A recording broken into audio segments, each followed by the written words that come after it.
Hello, it's Miss Jamia, and I'm back again with some more chapters of Captain Underpants and Attack of the Talking Toilets. Let's see, I think I'm on chapter 5.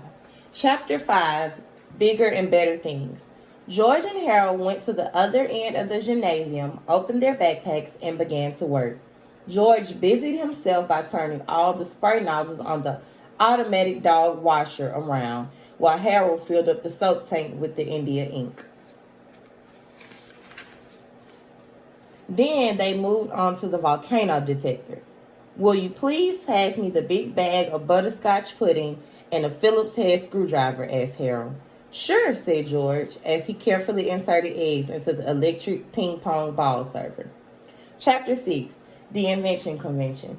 The following day started out sunny and cheerful. The students and the teachers filed into the gymnasium and checked their seats very carefully before sitting down. Greetings, said Mr. Crook, who was standing up at the microphone. You don't need to worry about sticky seats today, he said. I've taken measures to ensure that this invention convention won't be a disaster like last year's. Everyone settled in as Madison McConey, a third grader, stepped onto the stage to demonstrate her automatic dog washer. First, said Madison, you put your dog in the tub. Then you press this button. Madison pressed the start button. At first, nothing happened. Then, suddenly, a spurt of inky black water sprayed up and out over the crowd. Everyone, except the dog, got soaked, as Madison tried desperately to turn off the sprayers. I can't stop it, she cried. Someone turned all the nozzles around. Now, who could have done this? Asked Mr. Crook. Next up was Donnie Schumeyer with his electric ping pong ball server. He turned the machine on, and immediately it began hurling extra large grade A eggs into the crowd. Foop, foop, foop, foop, foop went the machine. Splat, splat, splat, splat went the eggs. I can't turn the machine off, cried Donnie. Somebody jammed a paperclip into the controller. Now who could have done that? Asked Miss Ribble. Freddie Moore's volcano detector was also a big flop.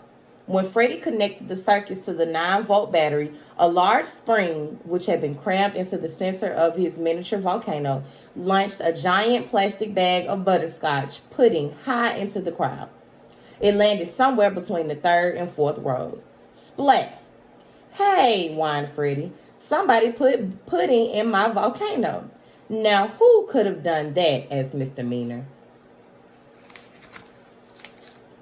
The rest of the day went on much the same way, with people shouting everything from, hey, who put oatmeal in my solar-powered leaf blower, to, hey, who let all of the mice out of my treadmill dune buggy? It wasn't long before everyone fled the gymnasium and the second annual invention convention had to be called off. How could this have happened? Cried Mr. Crook as he wiped chocolate syrup, pencil shavings, and cream of mushroom soup off of his face and shirt. George and Harold have been in study hall all day long. I put them there myself. Excuse me, Mr. Crook, said Melvin, sneakily. I think I have an answer to your question. Chapter 7, Busted. Crash went the door to the study hall room. Mr. Crook stomped in like a crazy person. George and Harold had never seen him this upset before. You boys are in so much trouble, Mr. Crook shouted. I'm putting you two on permanent detention for the rest of the school year.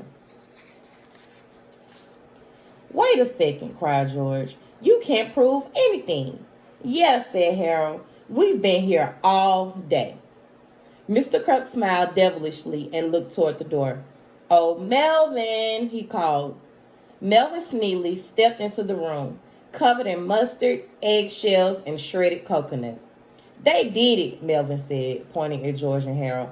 I saw him last night in the gym. Melvin, cried George, horrified. You promised. I changed my mind, Melvin said, grinning smugly.